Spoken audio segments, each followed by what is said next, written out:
First in high definition from the station on your side, this is WAVY News 10. A Virginia Beach teacher will not go back to school anytime soon. Police arrested 37-year-old Allison Gall on 2 felony drug charges last month. We sent 10 on your side's Allie Lucia to learn more about the teacher and what led to her arrest. Allie? Tom Gall was a French teacher at Corporate Landing Middle School in Virginia Beach, but we learned today she resigned 1 day after police arrested her. It was at this house in Virginia Beach where police arrested Allison Gall and her husband Michael on December 21st. Allison Gall charged with 2 felony counts, the first conspiracy to distribute marijuana, the second possession with the intent to sell. Her husband Michael faces 2 similar charges as well as a third for growing.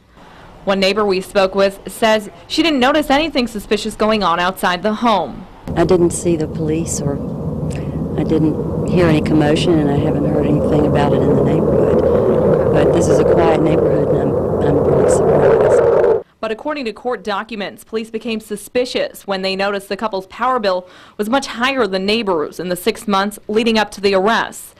Then digging a little deeper, police found evidence of marijuana in the couple's trash. We visited the school where Gall has taught French since 2008. Anybody that gets caught doing that, it's not a good thing. CJ Jones, who works after hours at the middle school, knew her. I liked that. The whole staff liked her. It seemed like she was a very nice person, you know what I mean? Never no problems with her, you know what I mean? She was always friendly. You know, it's just bad that it happened, but I hope everything goes right for her. According to court documents, 10 on your side uncovered that Allison Gall was in credit card debt of up to $100,000. Now, Gall was hired by the Virginia Beach Public Schools back in 2003. She was teaching at the high school level first. Now, we did speak with her attorney. He declined to comment on the case, and coming up tonight at 6, we're going to dig a little deeper and find out what the Virginia Beach Public Schools does before they hire teachers. Allie Lucia, 10 on your side. Now, if convicted of both charges, Allison Gall could get 20 years, her husband up to 70 years. Portsmouth police are investigating the death of a 3-month-old. Police say a woman dropped her child off at a babysitter on Tire Neck Road early Monday morning. The sitter told investigators she put the baby boy down for a nap. A few hours later, another adult checked on the child and he was unresponsive. They called 911, but it was too late. Police say there were no signs of trauma. The medical examiner's office will conduct an autopsy. We'll let you know what they find. Cutting summer vacation. Governor Bob McDonnell wants to do away with a 30-year-old law that requires Virginia schools to open after Labor Day. While the proposal is not supported by the tourism industry, the governor claims it will give local school districts more flexibility.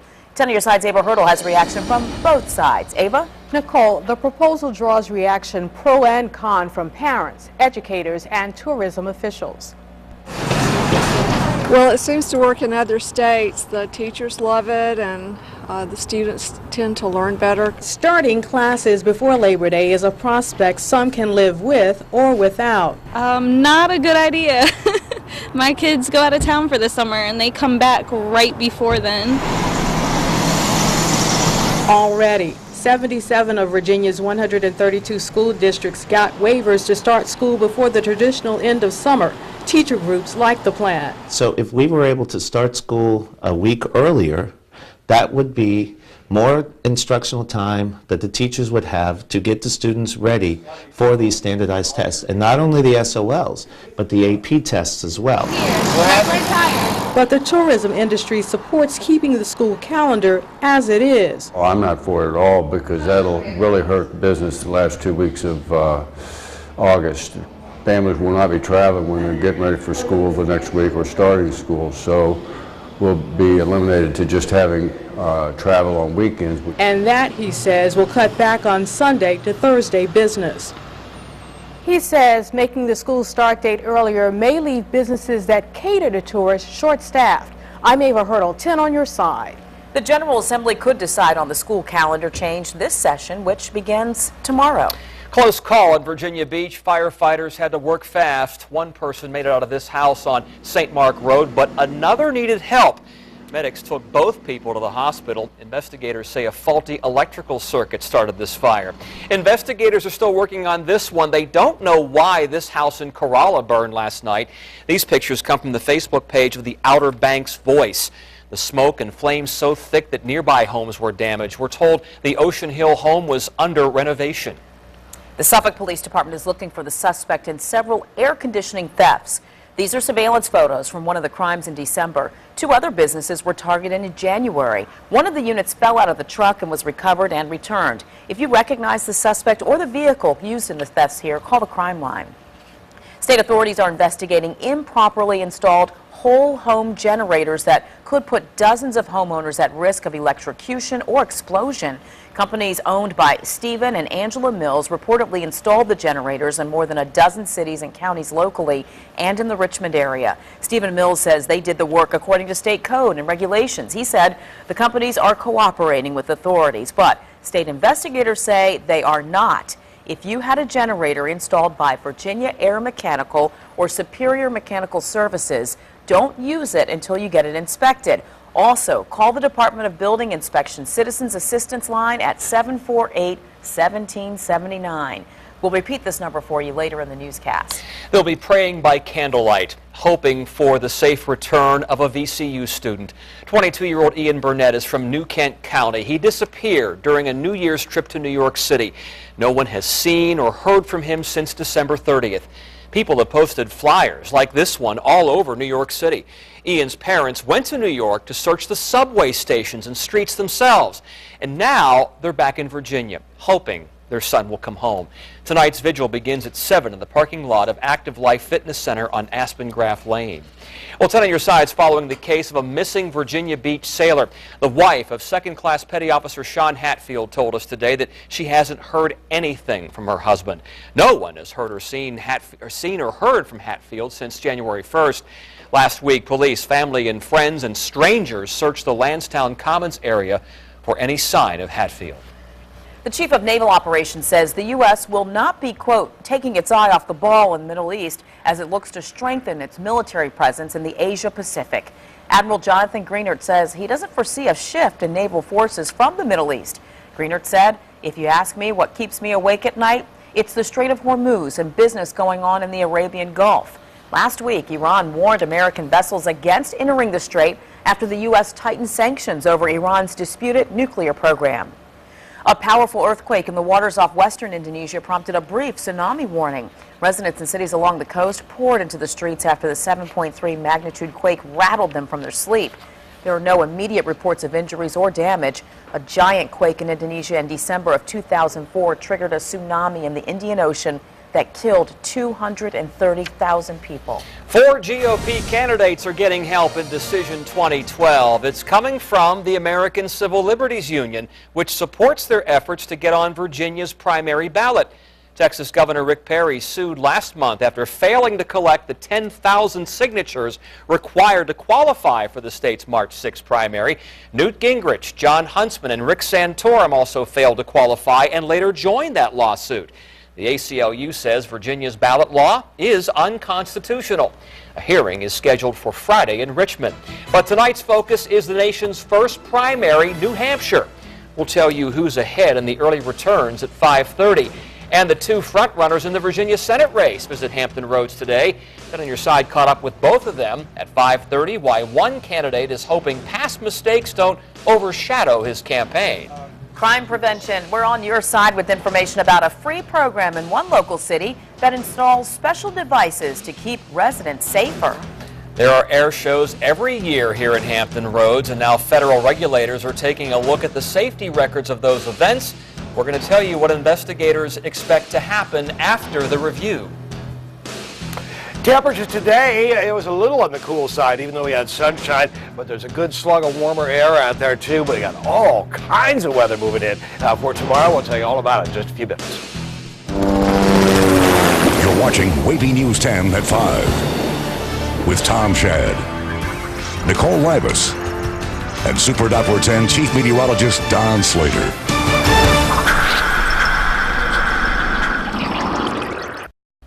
Censorship took center stage at the U.S. Supreme Court today. The High Court's considering if the government can police public airwaves for curse words and other coarse content. The First Amendment case surrounds a 2003 episode of ABC's NYPD Blue. The FCC fined that network for showing a woman's nude backside in that episode, and now lawyers are challenging the FCC's legal authority and rules to regulate broadcasters. They say current rules adopted back in 1978, they're vague and too strict. No word on when the court may rule on this, but many of you have weighed in. More than 130 comments on our Facebook page. Here's one from Jeff which says, quote, "I don't think the government should regulate language. I think TV networks should. It's their audience that is potentially being disrespected by the language." Angie said, "If you don't like it, don't watch." Dee Dee says curse words should not be on TV or radio. Log on to Facebook and let us know what you think. Millions of Americans attend air shows and air races every year, including the events right here in Hampton Roads. But after a series of deadly accidents in recent years, the National Transportation Safety Board is asking whether a sport that's been compared to the NASCAR of the skies is too dangerous.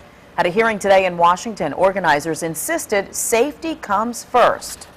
We have adequate space so that if something does happen to the aircraft, that it's the crowd is in the safe area. I do think that there is an inherent level of risk, and in fact that danger is, I think, part of the attraction in these air shows and air races. The Federal Aviation Administration says the agency is reviewing safety regulations but doesn't anticipate any major changes. A close encounter. Wait till you see what happened when a toddler came face to face with a lion. Keeping criminals out of your home. Number one way the bad person gets in your house is they simply find something open. Or two, you let the bad person in. We're on your side with information about a free crime prevention program. We'll show you how one local police department is working to keep its citizens safe.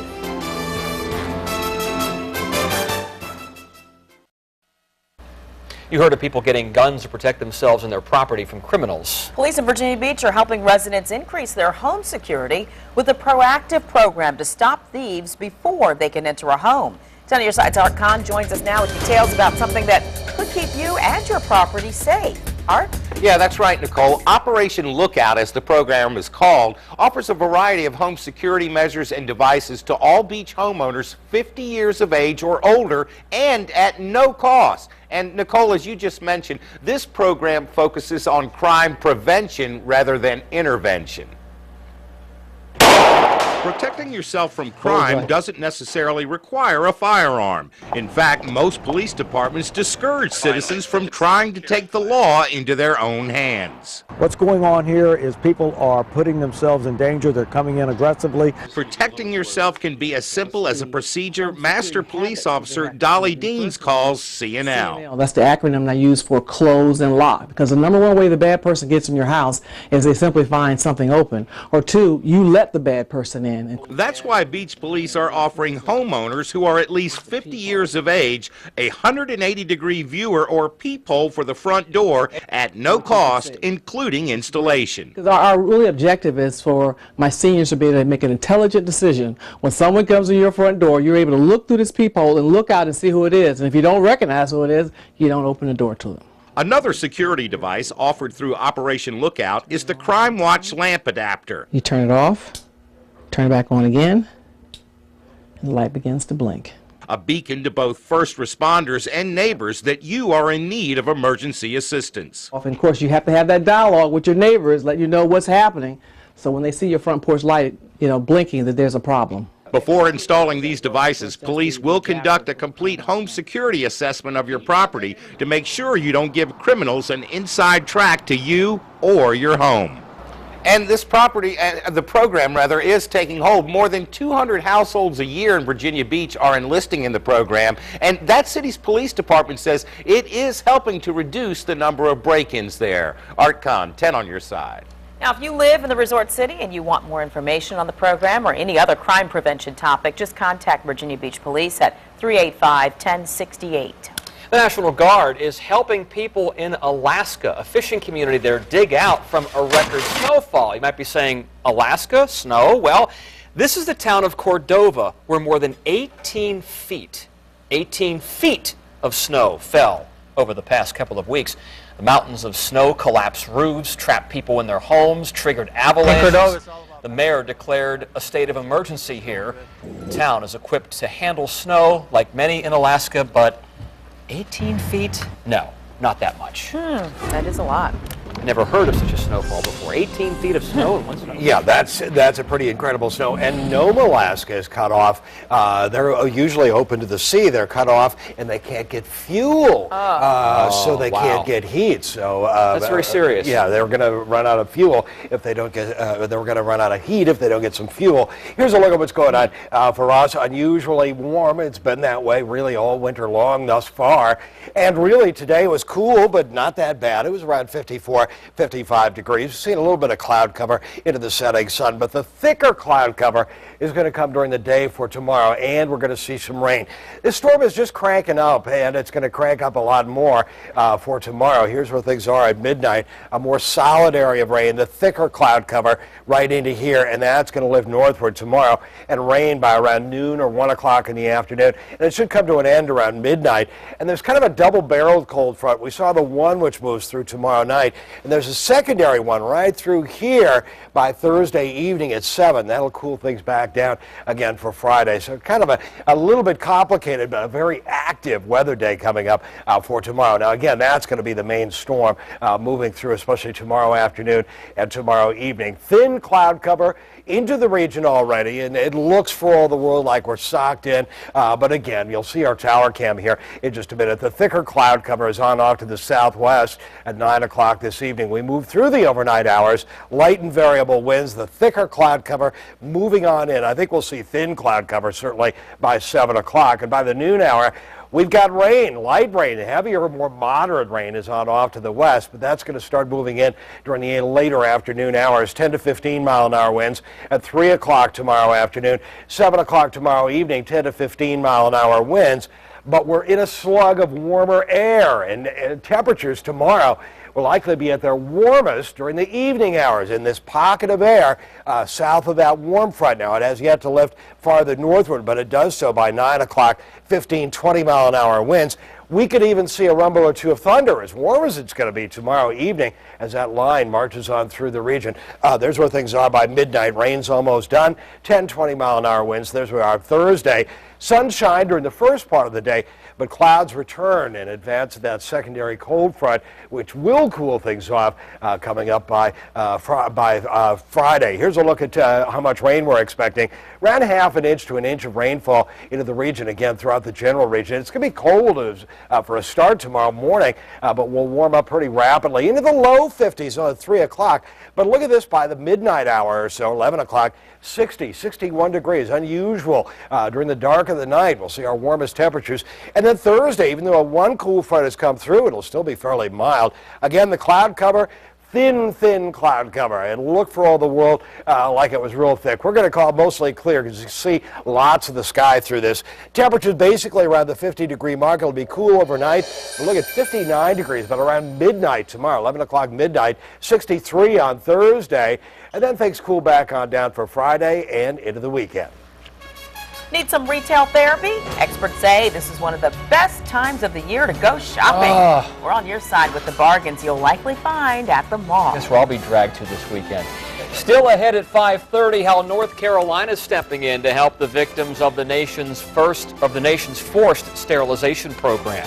And here's the number to call if you had a generator installed by Virginia Air Mechanical or Superior Mechanical Services. Call the Department of Building Inspection Citizens Assistance line at 804-748-1779. You may be burned out after all the holiday shopping, but it might be worth your while to take one more trip to the mall. This time of the year, many department stores start marking down merchandise from 50 to 80%. The biggest deals tend to be in winter clothing, jackets, sweaters, and long-sleeve shirts. So we're in transition right now to get our spring in, so we have to mark down and sell our holiday merchandise. We've got some pretty deep savings, up to 70% off.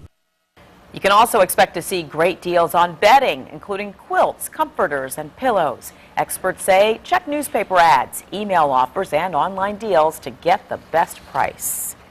While you're saving at the mall, you might spend more at the grocery store. The USDA estimates meat and egg prices jumped more than 8% in 2011.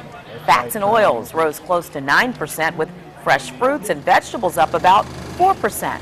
We're on your side with a few tips to lower your grocery bill. Choose store brands. Don't forget to bring those coupons and select less processed foods. A little bit healthier there.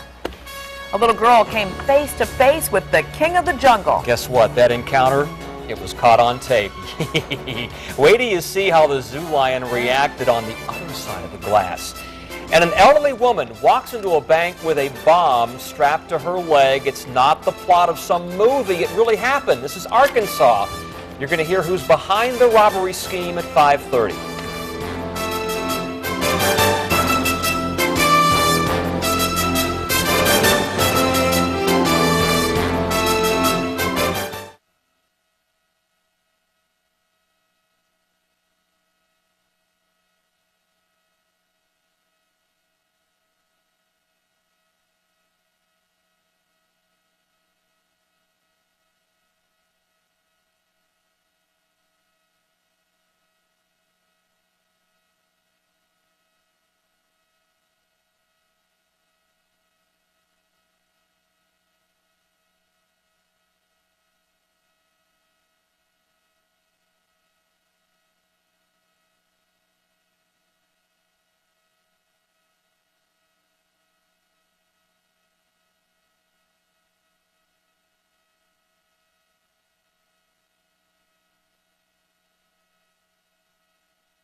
The king of the jungle was no match for a 3-year-old girl. Hey, Matt. Check, check, check. Yes, I did. Thank you. So my only transition here was and. I can cut out and. All right, now it's on. Testing 1, 2, 3.